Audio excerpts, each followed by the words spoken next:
بسم اللہ الرحمن الرحیم۔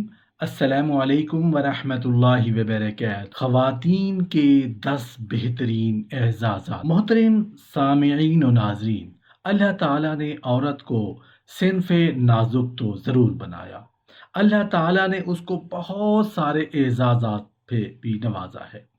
اللہ تعالیٰ نے عورت کو بڑی عزتوں شرافتوں سے مالا مال کیا ہے۔ محترم ناظرین و سامعین، عورت کو عورت ہونے پر فخر کرنا چاہیے، کیونکہ اللہ نے عورت کے قدموں میں جنت کو ڈھیر کر دیا ہے۔ لہٰذا میں ہر عورت کو مبارکباد دیتا ہوں کہ اللہ نے اس کو عورت پیدا کیا۔ خدا کی بندیوں، اللہ کی اس تقسیم پر راضی ہو جاؤ۔ اللہ تعالیٰ نے 10 ایسی فضیلتیں خاتون خانہ کو عطا فرمائی ہیں جو کسی مرد کو نصیب نہ ہو سکے۔ خدا کے لیے اپنی عورت ہونے کو پہچانو، اپنی عزت کو جانچو، اپنے مقام کو سمجھو۔ مردوں سے گزارش ہے کہ خدا کے لیے اپنی مردانگی کا اظہار عورتوں کے سامنے مت کیا کرو۔ رسول اللہ صلی اللہ علیہ وآلہ وسلم نے فرمایا، کمینہ ترین ہے وہ انسان جو عورت پر ہاتھ اٹھاتا ہے۔ خدا کے لیے اللہ کے رسول کے پیغام کو سمجھو۔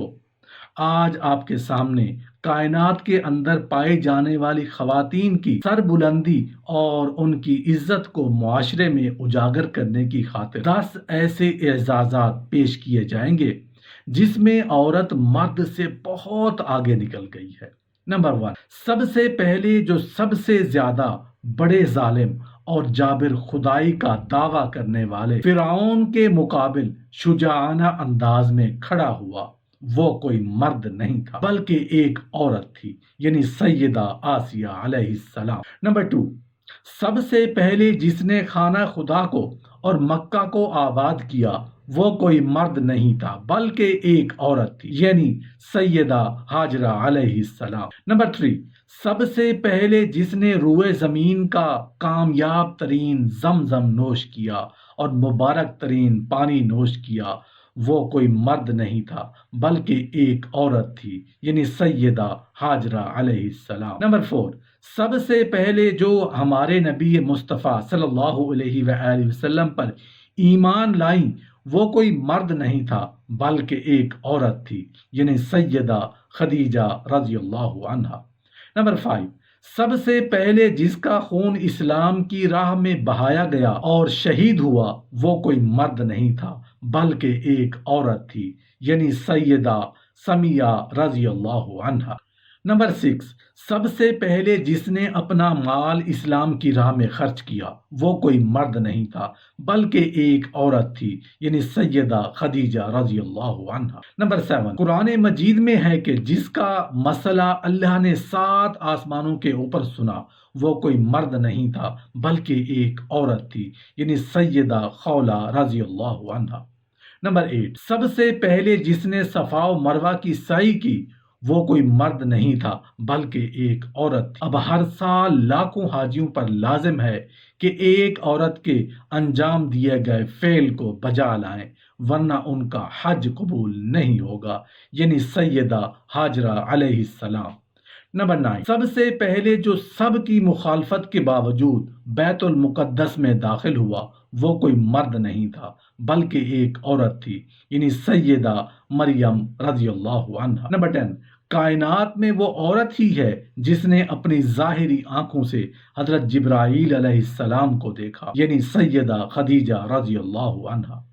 کہتے ہیں عورتیں مردوں کی گڑیاں ہیں، اس لیے مردوں کو چاہیے کہ جہاں تک ہو سکے اپنی گڑیوں کو بنائے سنوارے رکھیں۔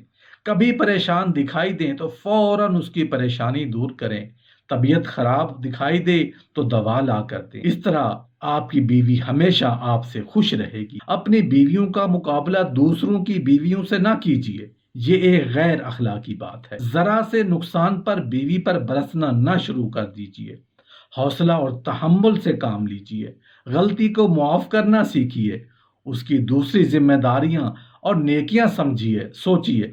بیوی پر ظلم کرنے سے بچنا چاہیے۔ شوہر پر واجب ہے کہ وہ اپنی بیوی سے اچھا رہن سہن رکھے اور اپنی زبان کو ہر اس قول سے محفوظ رکھے جس پر اللہ سبحانہ و تعالی ناراض اور غصے ہوتے ہیں۔ نیز بیوی پر واجب ہے کہ وہ اپنے خاوند کے ساتھ اچھی معاشرت رکھے اور اپنی زبان کو اللہ عز و جل کی ناراضگی والی باتوں سے بچائے اور ان باتوں سے بھی جن سے اس کا خاوند ناراض ہوتا ہو، سوائے حق کے۔ سمجھدار بیوی غلطی کر کے خود ہی معافی مانگ لیتی ہے، لیکن بعض عورتیں لاپرواہ ہو جاتی ہیں، انہیں بار بار سمجھانے کی ضرورت ہوتی ہے، اس لیے پریشان ہونے کی ضرورت، اس کو حکمت سے سمجھائیں اور بار بار سمجھائیں۔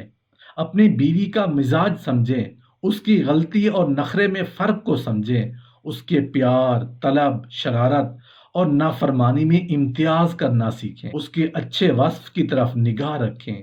بیوی کو سمجھانے میں طنزیہ انداز اختیار نہ کریں، جتنی غلطی سے اس سے بڑھ کر الزام نہ دیں، اتنی شگفتہ انداز میں سمجھانے کی کوشش کریں۔ آپ اس کے لیے مشفق اور مہربان ہیں، دشمن نہیں، اس لیے تنقید سے پرہیز کیجیے۔ بیوی اگر اپنی ضد پر اصرار کرے تو مزید نہ الجھیں، بلکہ کسی اور وقت میں دوبارہ سمجھانے کی کوشش کریں۔ دوسروں کے سامنے اس کی غلطیوں کی اصلاح کرنے کی کوشش نہ کریں۔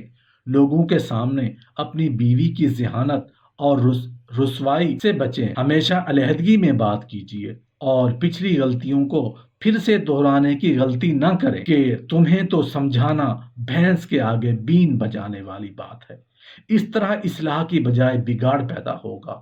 بچوں کے سامنے مت جھگڑیں، اس سے بچوں کے نفسیات پر بہت زیادہ نقصان دہ اثر پڑتا ہے۔ میاں بیوی کے مذاکرات بند کمرے میں ہونے چاہیے۔ اللہ سبحانہ و تعالیٰ فرماتے ہیں ان کے ساتھ اچھے طریقے سے رہو۔ اللہ عز و جل فرماتے ہیں اور معروف کے مطابق ان عورتوں کے لیے اسی طرح حق ہے جیسے ان کے اوپر حق ہے، اور مردوں کو ان پر ایک درجہ حاصل ہے۔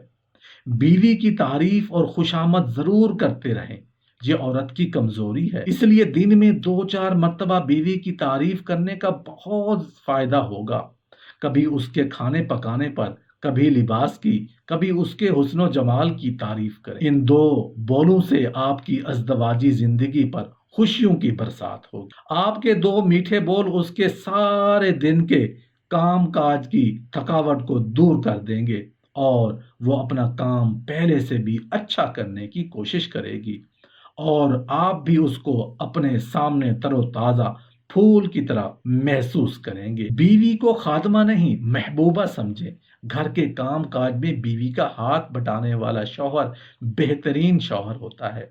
حضرت اسود رضی اللہ عنہ سے روایت ہے کہ میں نے حضرت عائشہ رضی اللہ عنہ سے عرض کیا کہ رسول کریم گھر میں کیا کرتے؟ حضرت عائشہ رضی اللہ عنہ نے فرمایا آپ صلی اللہ علیہ وآلہ وسلم گھر کے کام کاج میں مصروف رہتے، بازار سے سودا سلف خرید کر لاتے اور اپنا جوتا وغیرہ خود مرمت فرما لیا کرتے، اور جب نماز کا وقت ہوتا تو نماز کے لیے اٹھ کھڑے ہوتے۔ نبی کریم صلی اللہ علیہ وآلہ وسلم نے فرمایا تم میں سے بہتر وہ ہے جو اپنے اہل و عیال کے لیے بہتر ہے، اور میں اپنے اہل کے حق میں سب سے زیادہ بہتر ہوں۔